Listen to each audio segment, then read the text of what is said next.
I don't think anxiety is spoken about enough in the workplace and in general, to be honest, because it's a really, really common thing, and I'm going to use this platform to talk about it in a really honest and, I guess, brutal way. Recently I've had a bit of a struggle with it. I wanted to, I guess, share it with you guys, if that's okay. I love my job.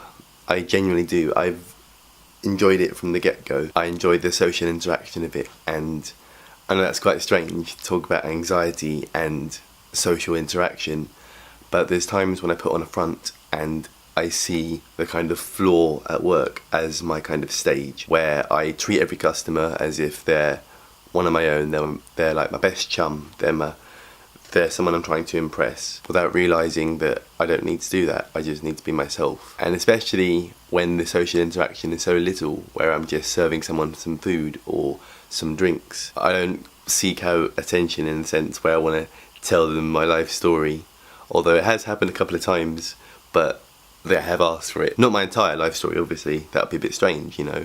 I was born on the 17th of February 1996. No, I don't do that, I promise. Only sometimes. But there is sometimes at work where things get too much, where the gentle hum of the bar and restaurant area becomes white noise, and you kind of get this drowning feeling in your chest, where your chest, I'm starting to feel it now, your chest becomes really, really tight, and you kind of get tunnel vision, and everything around you in the peripheral is kind of like really fuzzy and blurry, like a fisheye lens, I guess. Some of us have jobs, whether it be out and about or behind some tills. Maybe not a job for life, but hey, it pays the bills. But sometimes anxiety strikes and anxiety kills, so we gotta talk about it. Converse. Talking isn't easy sometimes though. Sometimes you have to rehearse, rotating the lines over and over until you finally verse. Verse your issues, verse your problems. It may not be a cure, but it may help stop them. I work in a pub. A social hub. People after people, family after family. Sometimes the white noise of the talking gets the best of me. I do love my job though, but I digress. The burning ambition to impress leads to stress. Not all the time though, only one day in a few, which is why I'm stood here talking to you. See, I have friends. Finally, at last. I talk to them about my future and my past, but with present day situations, my lips don't hold any persuasion. I stop. It's like there's a barrier in my mouth that stops the word from coming out. I'm underneath a bridge right now. It connects both sides of the story. Everyone's got one. Sometimes all we need is someone or something. I'm going off topic very, very fast, but the words I want to say, the collection is vast. See, when someone listens to your story, it's like a spell that's been cast. Don't hold your problems, don't let them hide. Find that special friend and confide. Anyway, have a nice day.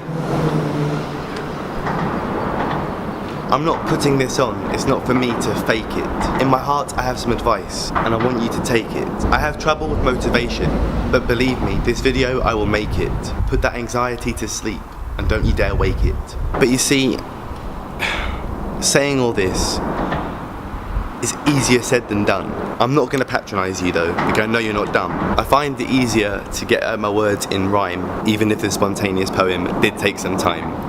Anyway, the anxiety attack yesterday was really, really horrible. I can't get it out of my head. It was my first one in a long time, and it scared me. I had my friends nearby, whether it be like staff members or even just customers, who could tell that I was a bit shaken up. I had a lot of caffeine that day and I didn't get a lot of sleep that night.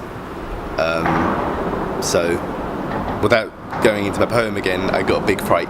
But like I said, my chest really did get so tight. I've got to stop rhyming. It was scary, man. Like I'm not gonna sugarcoat it. You know, that's something that mental health already has too much of. You know, people who sugarcoat depression, or who romanticize depression, or romanticize self-harm or anxiety. There is nothing bloody lovely about anxiety. It's fucking horrible. You know, it's horrible. It's so hard to describe how it feels. Every single work that I've ever been to has a safe place. and that's usually like a staff room or like a smoking area by some bins or like a car park or whatever. Yesterday I started at 9 o'clock in the evening, so I had a whole day to do stuff, and then I had a 5-hour shift or 6-hour shift. Not my favourite type of shift, if I'm honest. I really enjoy midday shifts because it's a nice slow vibe, you know, there's people there and, you know, you can hear yourself think. Yesterday wasn't really busy, but there was loud people. So that's why the noise, like it basically, all the chatter became white noise and a gentle hum, and it was like the static you get on TV like this. And I just couldn't deal with it, so I had to just tell someone, who then told one of the on-shift managers, and they said just take 5 minutes, go and hang by the bouncers, go and vape for a little bit, or just have some water and just, you know, chillax a bit, you know. And I did. I had 2 attacks at work, I had 2 anxiety attacks at work, and then that night, I shit you not, I got home and my grandma, bless her, had locked the front door. Like properly locked it, like bolted it as well, so I couldn't get in. And this was like 12:30. I was meant to finish it like 2, but it was around 12:30, and I couldn't get in. And because it was so warm outside in the evening, and the porch, like the door before the front door, in there it was so hot and so dark, so my face was shiny with sweat. It's disgusting, but I was just soaked. And I was knocking on the door, I was ringing the bell, you know, I was putting my finger through the letterbox like loads of times, like making loads of noise. And then finally, and I have no minutes on my phone right now, so I couldn't even call the house phone. So eventually what I did was, I just called through the letterbox. I went, "Grandma, hello?" And then I just hear this little voice going, "Hello?" And then she came down and she let me in. Oh, it was quite comical. Obviously, any other time it'd be funny, but at that time of night and after the shift that I had, it really wasn't fun. My advice for anyone going through an anxiety attack, or who will have one eventually at work or wherever it is, find a safe place, trust all members of staff, because at the end of the day they're there to help you.